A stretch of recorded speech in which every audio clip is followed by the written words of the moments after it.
Edwin Frondozo on the Business Leadership Podcast every week for a unique program featuring insights and actionable items from the world's most successful business leaders. Hear firsthand the exclusive interviews and personal journeys on how today's transformational leaders made it to the top.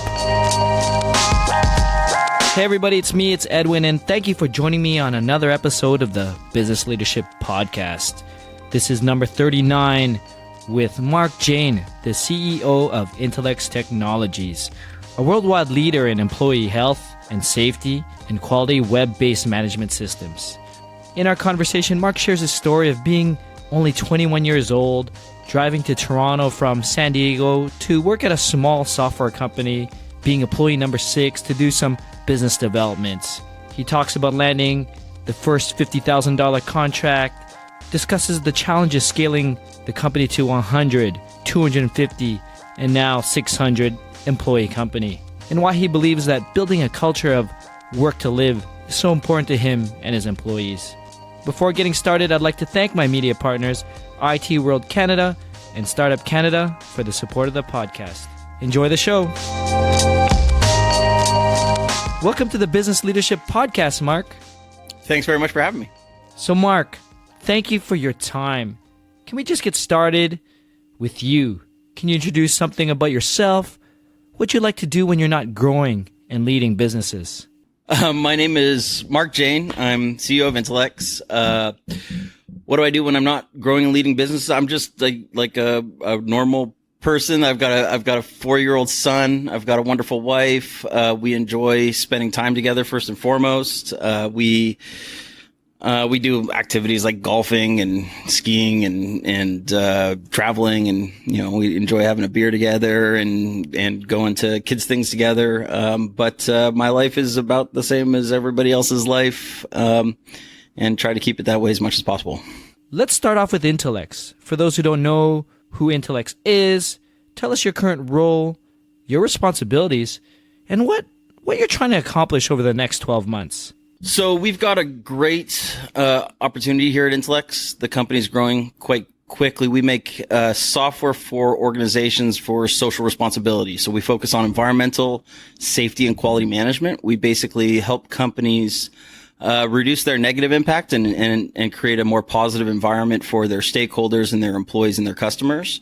So the company's we're around 450-ish employees today. Over the next 12 to 18 months, we'll grow another 200 employees. We want to continue to grow at greater than 40% growth rate. And we're building a category in the space. Environment, safety, quality has been something that big dirty industries have been focused on, mining, oil and gas, energy utilities. But this is something now that is important to every business. Every business in the world has stakeholders and consumers and customers that demand good corporate responsibility. And so we're now finding retail, banking, food and beverage, every industry in the world is very interested in our product line, and that's allowing us to build a category, the EHSQ software space, which is that's what we're very intent on building. I love that it's a social responsible product or a platform that you're building out there, and I'm sure we could probably kill it about talking about how it helps, and maybe you could give us the quick rundown on how that helps, because that's very interesting in the world today in terms of trying to understand that.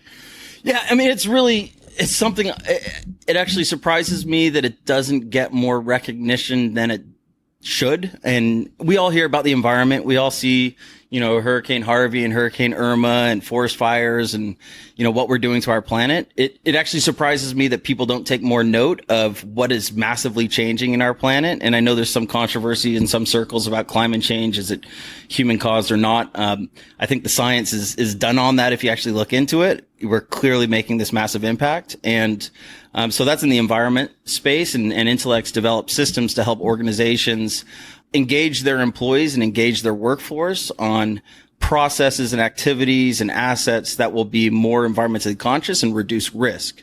And that overlaps very closely with public safety and workplace safety and keeping employees safe. And so in the US, 3 out of every 100 employees will lose work time because of injuries. And there's literally hundreds of billions, and depending on how you do the math, trillions of dollars spent each year on workplace safety and its impact. And so if you imagine you have 100 people in the room, 3 of them will get injured. They could lose a finger, lose an arm, or God forbid, have a fatality. And that's a really, really important issue. And so again, as with environment, we help companies mobilize their entire workforce, engage their staff in understanding safe work practices, understanding observations of unsafe behavior, reporting those, and continually improving to make their companies more successful through having better social responsibility and environmental health and safety and product quality, and to have better operations, basically. Yeah, and it was something that you and I talked about right before we press record with regards to Intelex and maybe the products and the services you're doing. Why doesn't it get a lot of press in terms of it? Like sitting in your office, what keeps you at night, and why aren't we getting that coverage?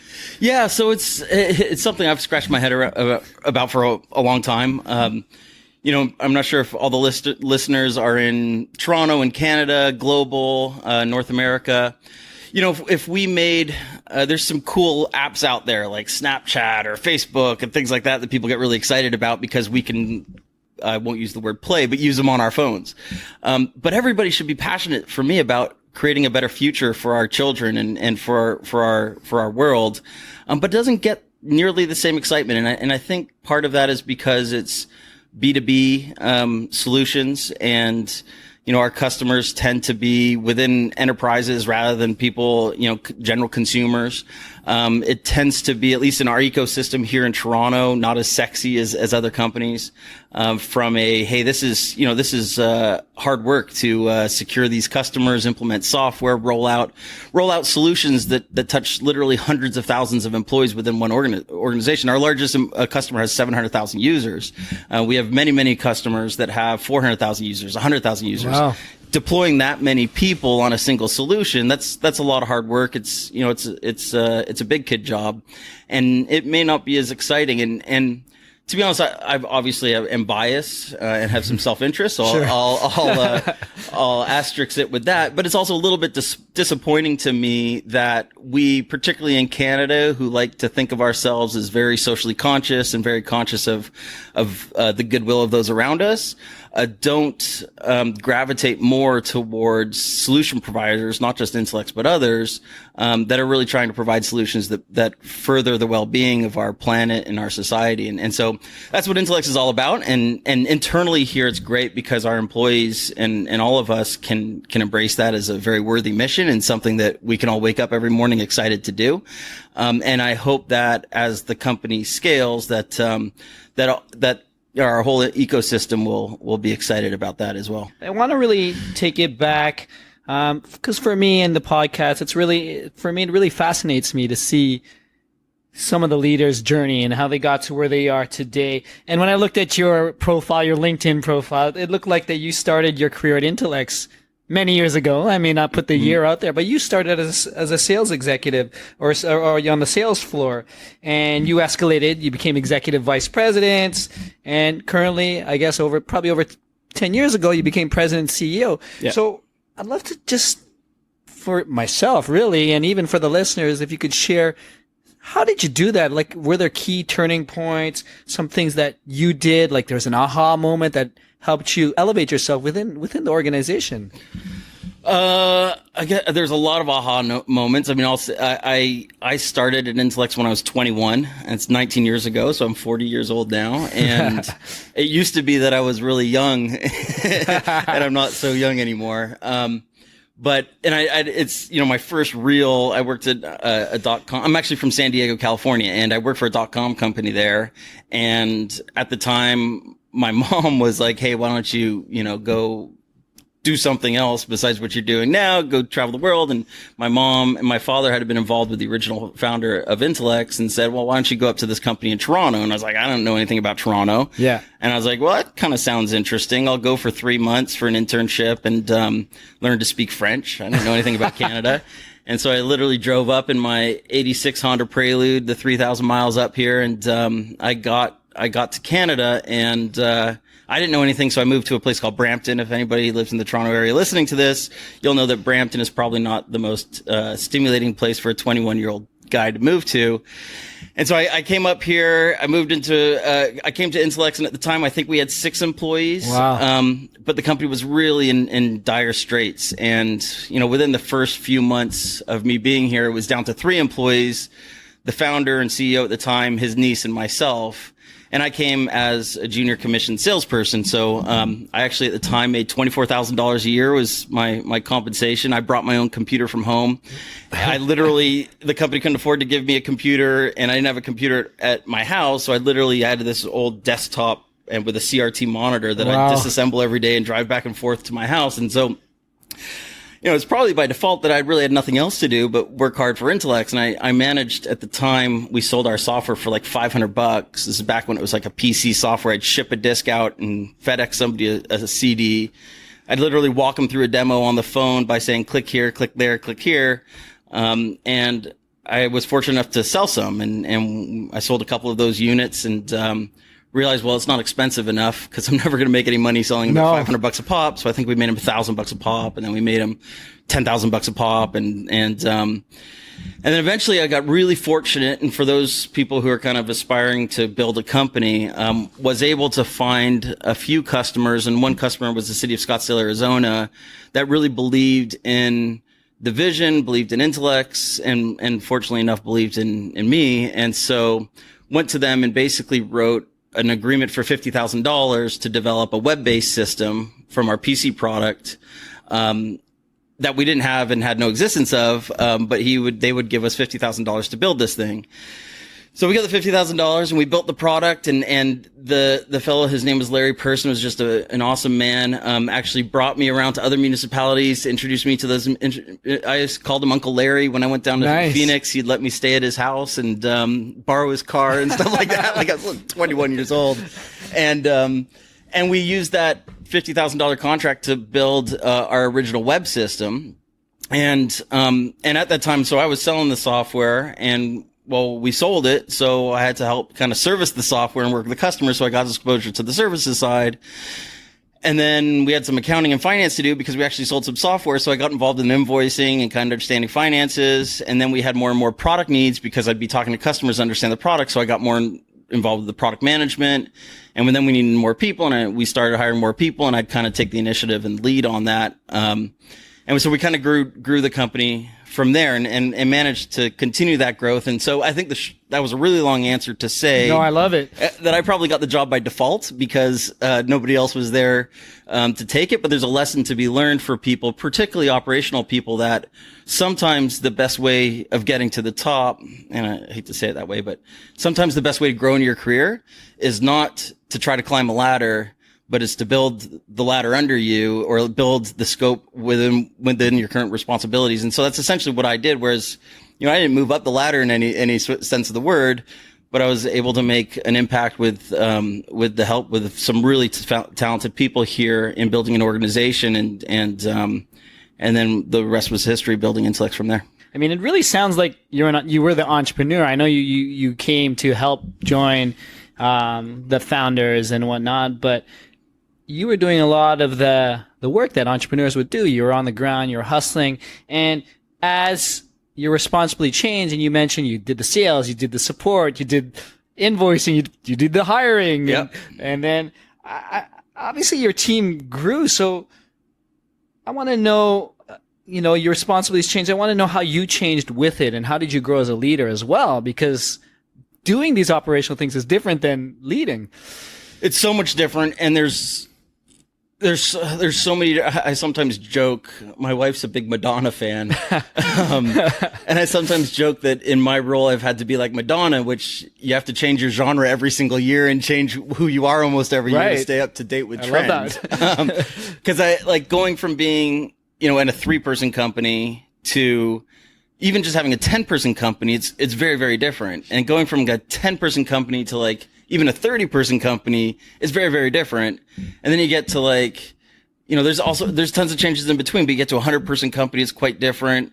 And then at 250 employees, things change. So I knew every single employee's name up to 250 employees. Wow. I used to interview every single employee by the time up to about 250 employees.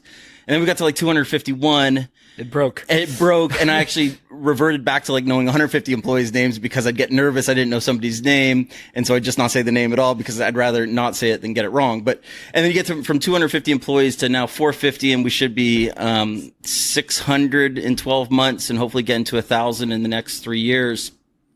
Man, you change so much. And you go from being the person that is doing like the sales demos, the brochures, the everything, to being a team. You kind of go through your ugly teen years a little bit where it's, hard to recruit great people, but you need great people and you kind of limp your way through that. To me, the biggest growth has been to detach, if you will, and work in partnership with people and try to build their ability to do things rather than taking the ball and running it with it on your own. And what I observe from entrepreneurs in our ecosystem is that's generally, I think, the hardest challenge is there's a very big difference between a founder CEO. And I mean, I wasn't the founder of Intelex, but I'm kind of the founder in a way of Intelex 2.0 of what it is today. Sure. The company was actually founded in 1992. So it had 10 years of, not success,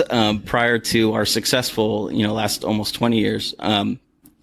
But being a founder type CEO, you tend to be involved in everything and you tend to want to, see how everything could be better and you want to get involved, and making the switch to trusting those operational executives around you to execute and focusing on, building a great culture, building a great company, vision, strategy, customer facing.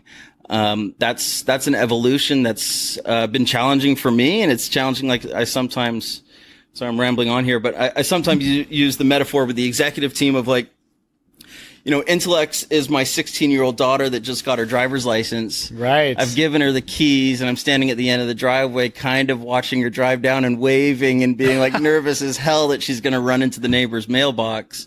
But for some of the responsibilities in the company, you kind of have to give that responsibility up and trust. And then you find out, wow, that they're far better at it than I ever could be. And so a transition for me also was you have such a, imposter syndrome growing up, and I still have a massive imposter syndrome. Like you're like, hey, this is, every day Intelex is the biggest company I've ever been part of. And you are fortunate enough to recruit executives that run massive organizations. And you're like, what am I ever going to be able to contribute this person?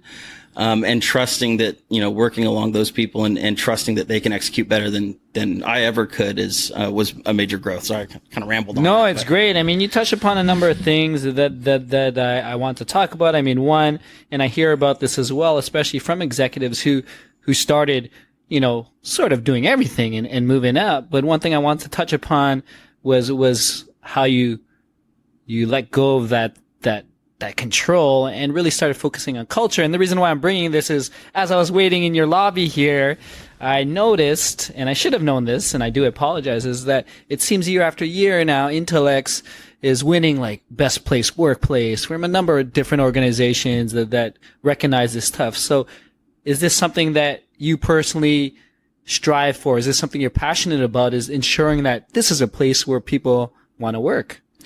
Absolutely. I care about it deeply. For the first reason is the selfish reason that my life is so intertwined with Intelex that I want to enjoy my life as much as everybody wants to enjoy their life, and having a place that you want to spend 60 plus hours a week, is accretive to my lifestyle. So I want to have a happy place. Yeah. But along with that, I really see the value to the company of people who are passionate and feel engaged and feel like they're in a place that they're happy and feel taken care of, has a massive indirect ROI on the success of the business. I mean, this company is full of people that really care about the success of the business, care about the mission of the company.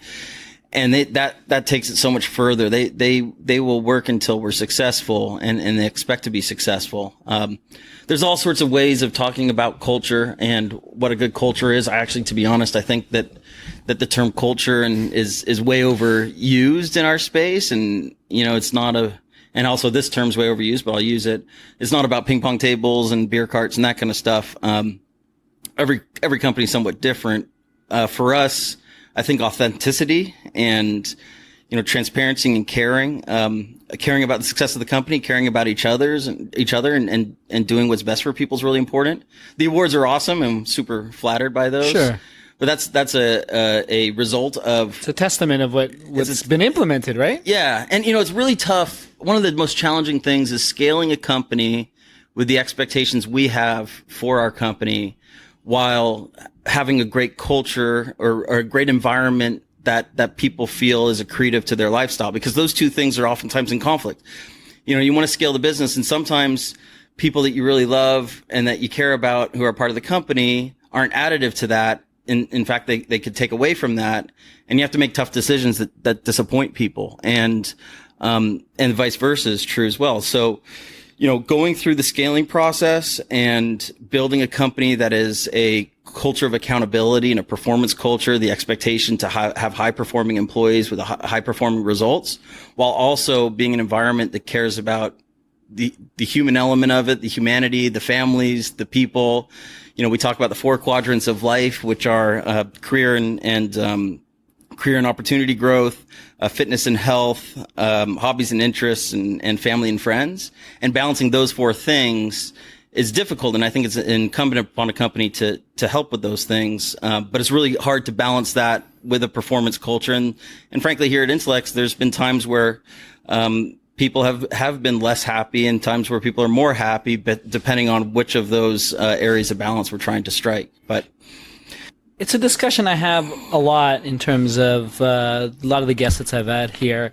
I mean, whether you can pinpoint where it changed and you were able to build that culture, like what was that secret sauce, or did it come together as a result of everyone around the room?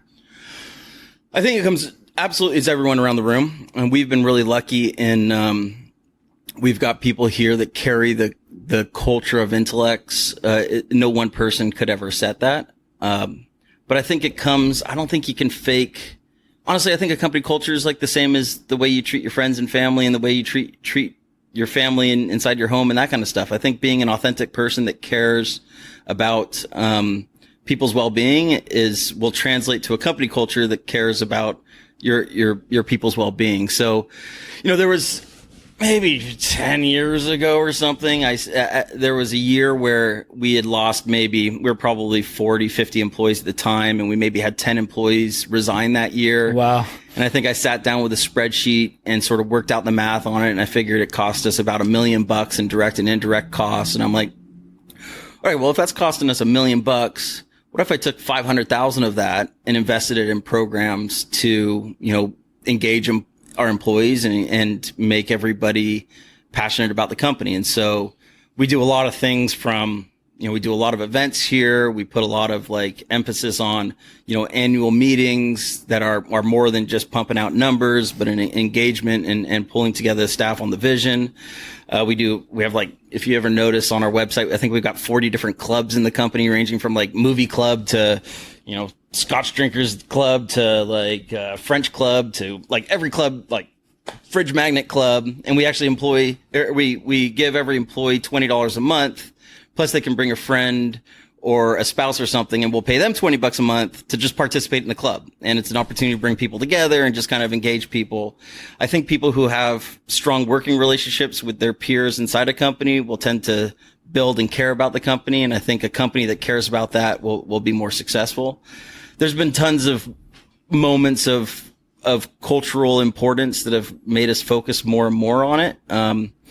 But I think it's just sort of built into the DNA of everybody around here of how important it is to have a great working life. And final point on that, we've got stated values that we're quite, serious about. But one of those values is work to live, and that we're all here because it's important to have your family, your friends, your life, your health, your fitness, your hobbies, your interests, and work should be accretive to that, not take away from that. And so, we really try to make an Intelex something that hopefully builds people's total life, not just their work and career life. It's one thing I'm pretty sure my wife would love to be in that fridge magnet club. Yeah. We have so many fridge magnets from everywhere. Well, she can come join. Oh my God, that's so great. I just wanted to talk a little bit about mentorship and business leadership. I know a lot of executives will always say, I need someone around me. I'm not alone. I need to bounce things off. So I just want to put you on the spot. And are there any type of mentors or who do you turn to right now, whether personally or even whether it's books or podcasts? Like where do you go in terms of that? It's changed a lot through the years. I've had different mentors and people that I've looked up to. Today I'd say my greatest mentors and people I look up to are the executive team and people within Intelex. Okay. We've got some great people around this company that I'm constantly trying to learn from and ask guidance and wisdom from. And I'm really fortunate about that. And we've got some great board members that really help me. Through the years, there's been people in our community. There's guys like, there's actually a sort of, a PeopleSoft mafia, if you will, of people who graduated out of PeopleSoft that are here in Toronto. So a guy named, Howard Gwynn, who's, a great mentor and guy I look up to, Pete Smith, and there's a bunch of other people in that group. A fellow by the name Derek Smith, who is a great, mentor and fellow that I looked up to, who, has been in our ecosystem. A lot of people listening would probably know Derek, and we were so fortunate for have Derek joined us a year ago, but unfortunately passed away this past year. And beyond that, and I'm probably not mentioning 1,000 people that would probably have helped me through the years, but there's been tons of people in the community that I've looked up to and that have helped me out. And also, my wife is actually somebody that I look to for a lot of feedback and guidance and trying to keep me real and that sort of thing. So yeah, there's been 1,000 sources for that. Now, one comment on the converse of that is, in Toronto, growing a company where we're at today, there's actually unfortunately limited examples for us to follow in Canada. And we were talking about this earlier of, our tech ecosystem is great and it's growing, it's flourishing, but it's full of a lot of high potential companies. We don't have a lot, if any, my goal for Intelex is to be $1 billion revenue company. I can't think of a business, a tech scale up in Canada that has gotten to that level. And so the number of people to look to in our ecosystem is limited. And that's a disadvantage, I think, for us here in Toronto. And for us, I'm super excited about our ecosystem and the potential in it. But one of our challenges, I think, is having the pedigree of mentorship from the community, but also the pedigree of operating executives who have gone through that path, who can then seed other companies like ours and help us through that. We don't have a whole lot of places to look here in Toronto. Now there's certainly some great companies like, Point Click Care and Shopify and many other great companies to look to. But, we are somewhat challenged as far as, true scale up companies. And I wish there was a little more focus on that in Toronto.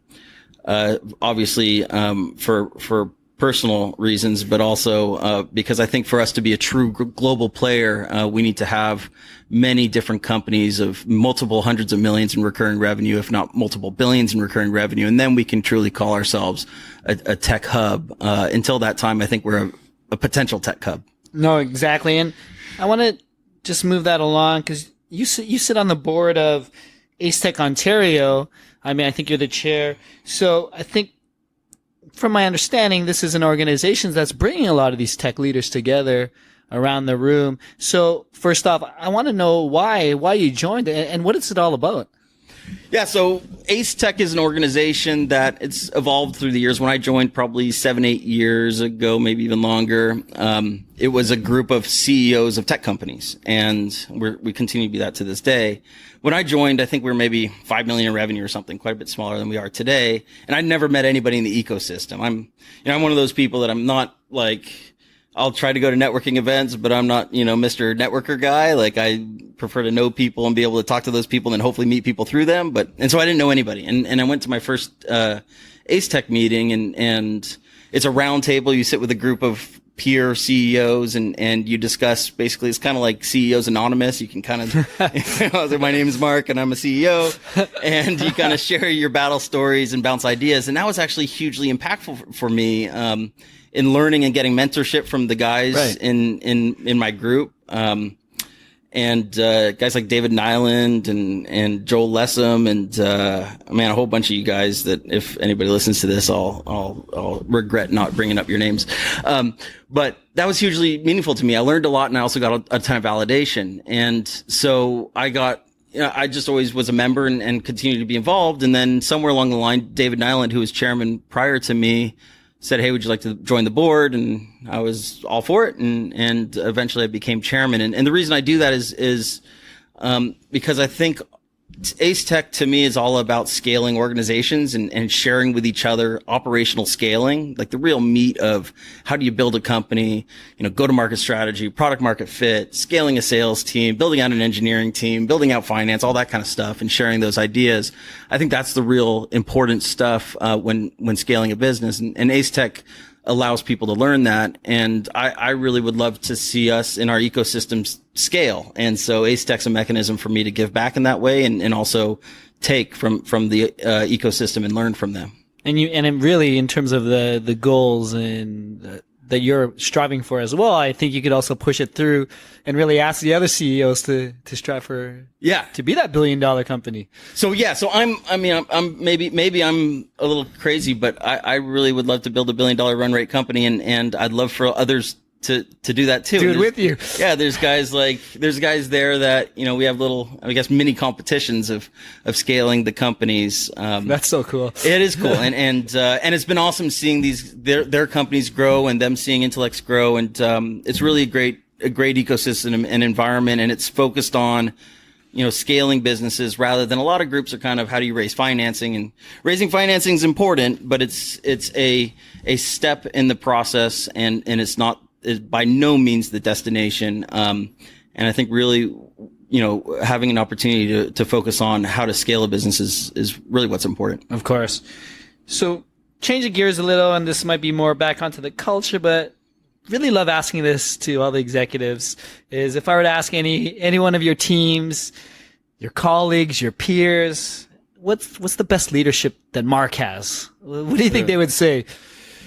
Probably when I leave the room. I love that. No one answered that one before. Gosh, I don't know. I'd like to think, I'm not sure if anybody would say this. I think probably the thing that I'm, most helpful in is that I'm so passionate about making a successful company here. I'm so, energized about it that, I would hope that, and I see nothing else at Intelex but opportunity and excitement.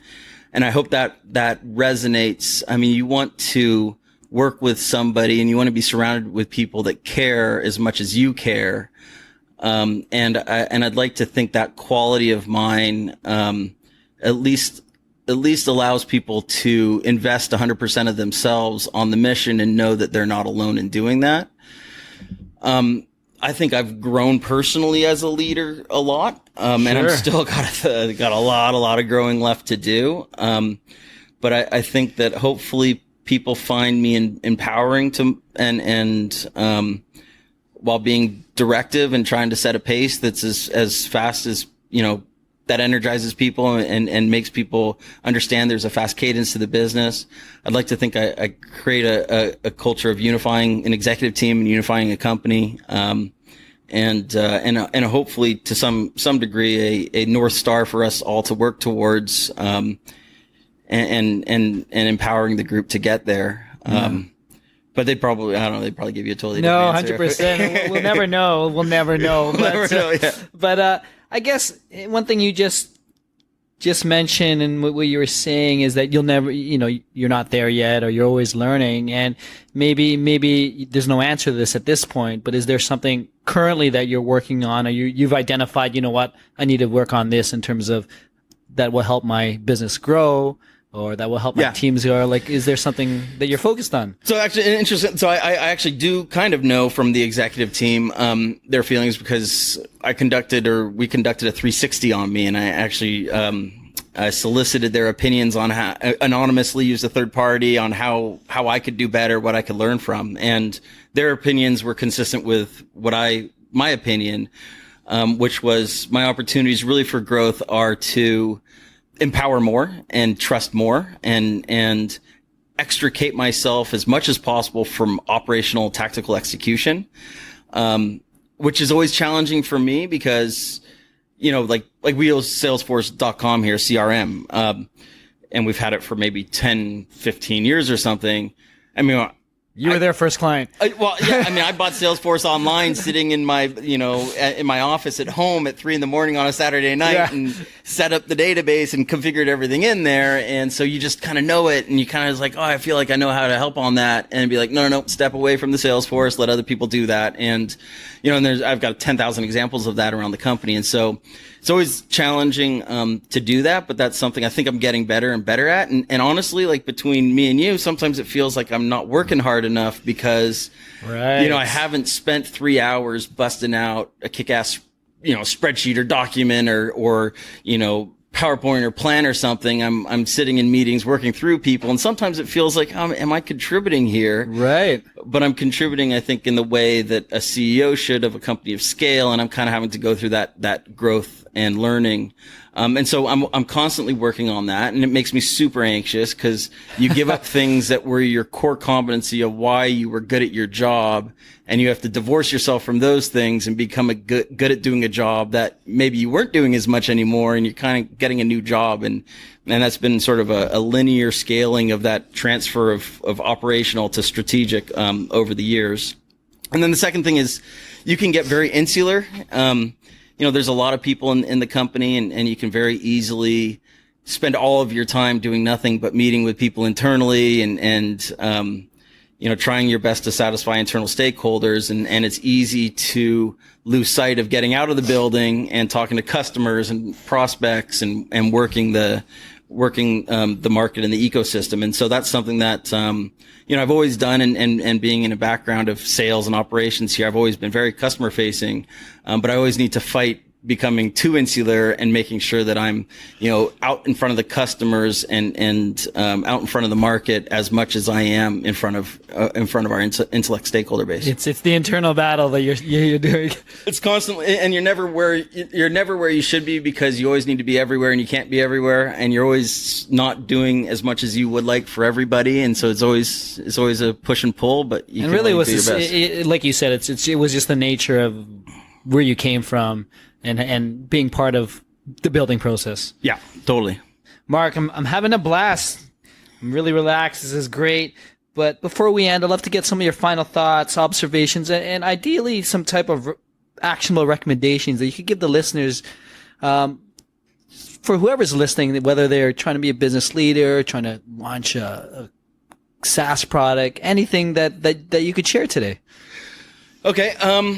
So if I'll talk in two categories here. If you're an entrepreneur starting up a business, good on you, and congratulations. Good luck. My advice there is it's about the journey, not the destination. You need to enjoy building it and the process of building it, because whatever time frame you have, double it for when you're going to be successful, and probably double that again. There's going to be so many things that distract you, bump you on the head, disappoint you. If you're not enjoying the process, and if you're not having a great life for you and your family and your friends, then you're not going to be able to last doing it. Because I'll tell you, every milestone you hit, there's just a milestone right but beyond it that you want to hit, and you need to continually enjoy that process and that thrill of the chase, or else you're just not going to be able to be successful at it. And by the way, it takes every ounce and bit of your soul and your energy and capabilities to build a company. There's no doing it with, one hand tied behind your back. It takes everything you have, to do that. And, I encourage everybody to go through that process, because it's one of the most, meaningful things that you can do in life. But I also would say that it's not the only way to be successful. And in our industry in tech, it's not the only way to be successful. And I think a little bit too much people in our society, we've kind of thought, well, you graduate university, you should go found a company and be an entrepreneur and scale something. And that's how to be successful. Well, I think there's too little importance placed on going into businesses and learning and having mentors around you and having people that you can learn the playbook from, learn how to act around, and grow a phenomenal career building a company, and then taking that on to parlay those roles into further and further, power and money if that's what somebody's looking for. But I'd love to see more excitement from, students graduating out of university, to join organizations and be part of building the organizations that have some momentum rather than everybody trying to place their bets on their own unique square. Because ultimately, I think 5 years from now, like speaking to the Toronto, and I think probably a lot of the tech sector, we've got easily 5,000 startups in Toronto. And I hope we have $5,000 billion companies here in Toronto, but I'm thinking that that's probably not going to happen. And the learning process, I think companies can be more successful if they've learned, what has been successful and being able to, impact that, back when they eventually do found a company. And then finally, like that value at Intelex about, work to live. I think that, I think one needs to have a well-rounded life, and they need to provide a well-rounded life for those around them. And I think that's really why we do this. It's easy to lose sight of that while we all try to build great companies and gain customers and build, hockey stick revenue growth. It's, the key to life is peace of mind and having, those around you be happy, and that'll make you happy. And I would encourage people not to lose sight of that as they chase their dreams, because ultimately that's what's really important. Mark, that's great. To close, please tell us where we can find more information about you, Intelex, or anything you'd want to share to the listeners today. You can find me. I mean, if you ever want to contact me, I'm just Mark at Intelex. You can email me at Mark at Intelex, and you'll find me. You could call Intelex and, just ask for Mark, and they'll know who you're talking about. I'm on Twitter. I think I'm at Mark Jaine on Twitter. I'm on LinkedIn, and I'm, generally about, and I want to help companies, as much as I can, and people in our ecosystem as much as I can. So I welcome people to reach out. And, as far as everything else, I think that's probably just about all I got. We got it, and we'll definitely share everything on the episode website. But Mark, again, thank you for your time, for joining us on the Business Leadership Podcast. Great. Really appreciate it, Edwin. Thanks everybody for listening. That's it, folks. Thank you for listening to episode 39 of the Business Leadership Podcast with Mark Jaine. That was awesome. There was so much insight from being a CEO/founder and switching over the reins. It's so great to hear his ambitions of being a $1 billion company and how he's pushing others to do so in the Toronto ecosystem. To learn more about Mark, Intelex, and anything else we talked about, visit the episode webpage at thebusinessleadership.com/039. Thank you for all the messages. I love hearing from you, and would love to get some of your feedback, insights, as we're reaching a milestone episode of number 50. I want to know how we can improve the show. Would love to get your thoughts, or even who'd you like to hear from. With that, please send me a message on Twitter, Facebook, or directly via email to edwin@thebusinessleadership.com. And if you haven't done so yet, please subscribe on iTunes, Google Play, or wherever you listen to the podcast. Thank you again. Until next time, Edwin signing off. Thank you for listening to the Business Leadership Podcast at thebusinessleadership.com.